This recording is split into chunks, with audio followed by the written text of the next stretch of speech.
definition of a cold call. How many of you guys make cold calls for your sales? Oh wow, okay, so everybody here. How many of you like to cold call? By raise of hands. You can come with me. 3 people. Awesome. I actually think it's So what I want to do is, I prepared something that I really think can add some value, but as we're going along, this really should be a discussion. I want you guys to throw questions so we can answer, so that if I prepared something that's not going down the alley, that it should be answering your questions. Say, hey, we're dealing with this and we want to answer this question. That'll keep things interactive. We okay with that? So definition, so you guys know what a cold call is, right? Otherwise known as waste of time, it's impossible, it's frustrating, not effective. That's how most people think, right? So luckily, most of you guys don't like cold calling. Okay, so you guys understand, when you're sitting at your desk, we have how many executives of companies here by raise of hands? Okay. So you guys, and probably everybody else too, understands this process. You're sitting at your desk, somebody calls you, they say, hey, I'm with so-and-so company. I don't know, can you guys even read this in the back? Mm-hmm. Okay. I'm with so-and-so company, we've got this broad array of solutions for you, and do you have a few minutes? What's usually going through your head, right? Probably what's written down, huh? Like, oh, great. I've got another sales guy trying to sell me something and waste my day because you've got 100 other calls that are being made to you or you're making up.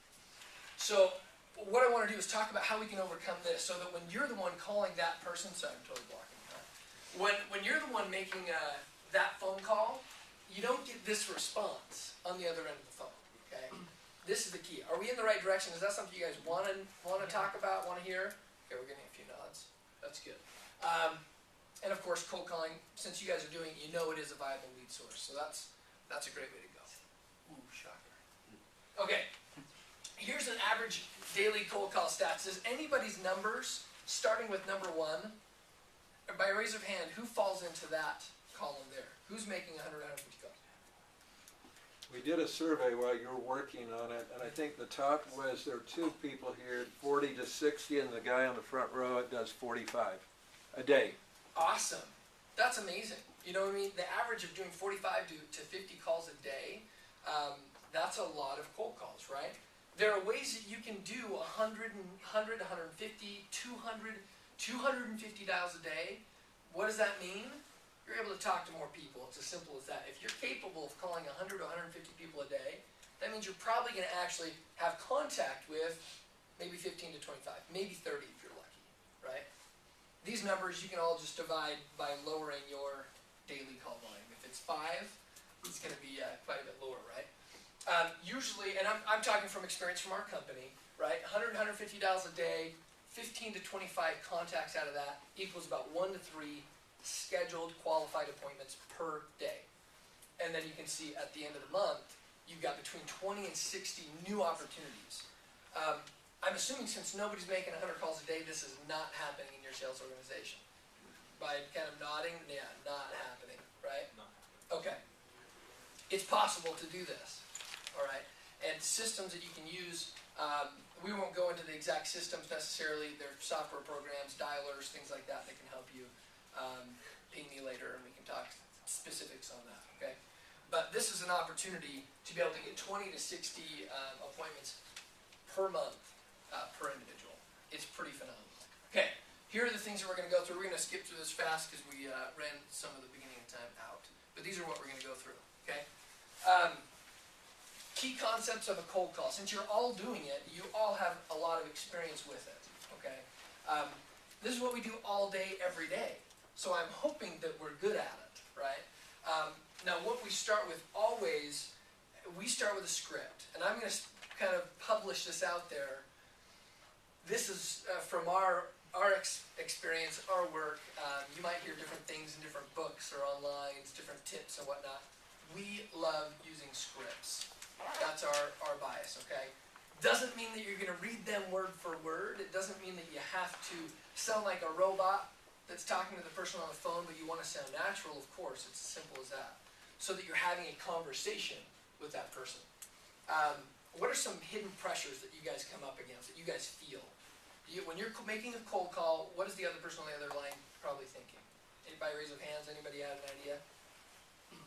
There's no wrong answer, probably. Do they think you don't have any idea what they need? You don't have a clue what you're talking about to them, right? That's a great hidden pressure, right? They're feeling like, geez, what's another one? They don't wanna talk to you. They don't wanna talk to you No at all. matter- No matter what you say, they don't wanna talk to you. Definitely. A lot of it's the element of people kind of have their planned out day or next little bit, and yeah, you need to be flexible, but a lot of times you get caught off guard, and it's not according to the plan, so they're thrown off. So immediately it's like, wait a second, I'm going this way. You want me to go talk about what? You know, and so They throw up a wall, right? yeah. I think part of that is that cold calls have this reputation of there being some sort of scam involved typically. You know what I mean?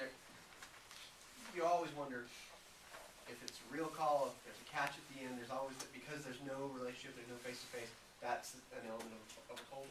Definitely. And that's true hidden pressure. You know, my mother always told me not to talk to strangers when I was growing up. So I think there's always that fear that there's, like you said with the scams, there's people are afraid of, that you're gonna close them. They're afraid you're gonna have something they need. People are afraid of you. Definitely. Definitely. One of the opposites is that we all have target people we're calling, and there's lots of other competitors calling these people. They get tired of getting inundated with calls. Definitely. These are great, you guys. I mean, this is, again, interactive, right? We want to keep this a discussion. There are hidden pressures all over the place that these guys on the other end are feeling. You want to try and diffuse as many as possible right up front so that you can kind of flow smoothly into your conversation. Again, conversation, not a presentation. Don't take it personally, you guys know this, and prepare mentally. Really, you guys know if you're making calls every day, you're going to get a no, so you better be ready for it. What I always say to our guys is smile and dial, right? People on the other end of the line, they can feel it. If you're having a long day and it's just been horrible for you, it's going to sound that way on the other end of the line. So what we always tell our guys, if you're feeling that way, get up out of your seat, walk around, go outside, call your whoever you want to talk to, shake it off, right? Don't take things personally because you're going to get a lot of no's. That's sales. We're all in this together. So smile and dial. People will be able to feel that. One thing that we like to always use while we're making our cold calls is diffusing one of the biggest hidden pressures out there, which is, hey, I know you're busy. Now, you're going to hear things that people say, don't ever say that kind of thing, it's horrible. Don't ever tell them you don't want to bother them. Why would you ever say that? We do it all the time, and it's very effective. You're talking to an executive of a company. Most likely you're calling middle management or up, right? You're not going to talk to non-influencers or non-decision makers, right? Saying that I know that you're busy actually helps because they can say to themselves, yeah, I am really busy. I'm really important. I know what I'm doing, and I don't want to talk to you. So saying that I know that you're busy, hey, don't want to bother you, but I have something, right? And we're going to get into that something. We love to stroke the ego. Some of you executives in here, I don't know if you've had that happen to you, get on the phone. We're not cheesy. We don't try to be, you shouldn't have that cheesy, salesy attitude, right? This is a conversation. But even saying something like, I was told that you are the chief marketing officer of your company, is that right? Even that slight, subtle comment kind of gives them a little, yeah, I am the chief marketing officer of my company. Or I am that CEO. I am the VP of sales. That really helps these people relax a little bit. It makes them feel good. Who doesn't like to have their ego stroked every once in a while, right? It's just common sense to use. So find something that works with your target market, who you're contacting, and help them realize that you think they're awesome, right? Because of their title or what they do. They're in charge of X for their company, and they're just, yes, I am in charge of that. Another thing that we always like to ask is, hey, are you near a computer? How many has a website? You have websites? You don't have to raise your hand. Everybody has a website, okay? Everybody's using a computer every day. Like you guys said, they're using internet every day. How many times do you guys on the phone say, hey, are you near a computer?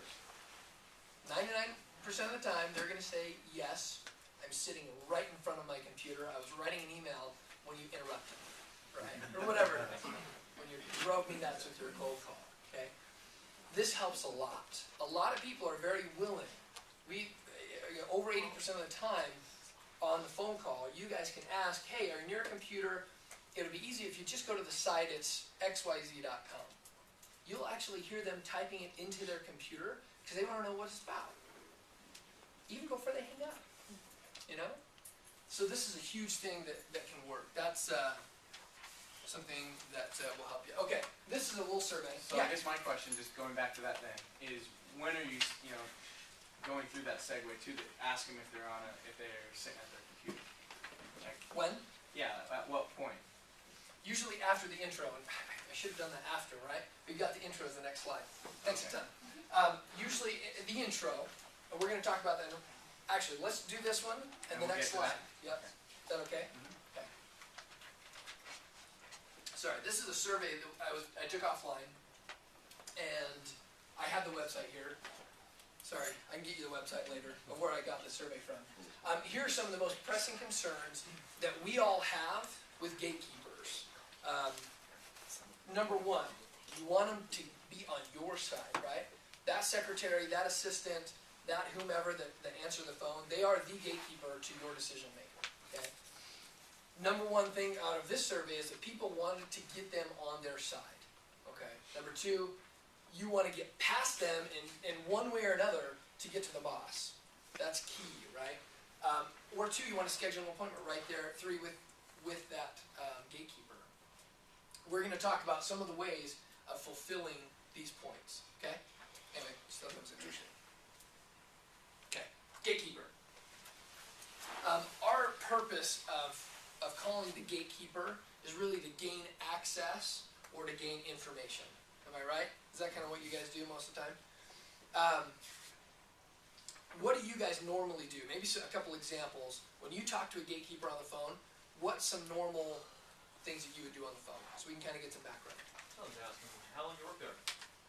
How long have you worked there? Disarms a little bit, they said, I've been here 5 years, and you've just treated them like a human being, and they may have nothing to treat that way for the last few calls. Definitely. So it's conversational. That's what I try and do, is just talk to them about themselves, rather than, hey, can you get me so-and-so, or hey, is so-and-so available, and just go right into it. I try and talk to them about that. Get to know them just a little bit. Any other examples? Yeah, I think part of talking to a gatekeeper too is you can stroke the ego there as well. Gatekeeper has their specialty things that they know what's going on. They know who is around. They're saying what's the best time to reach people, what's the best way to reach people, and so you can really talk to them about the corporate structure and how certain individuals that you need to talk to are best reached, and they're typically willing to share that stuff with you. It's their expertise. That's excellent. One other one? I saw him back in. Go for it, sir. Along with that, pump them for information while you're talking to them. Definitely. Just by having that conversation with them, you can gain a lot of useful tools for when you do get past to the decision maker. 100%.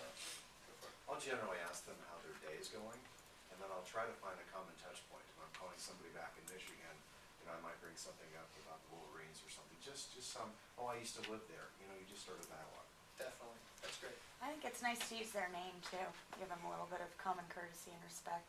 Wonderful. So when they introduce themselves, use that over and over Hey, again. Stacy. Yeah. That's excellent, you guys. I think a lot of people underestimate the power of an executive assistant, let's say, who really does have the ear of the decision maker, let's say, the person you're trying to reach.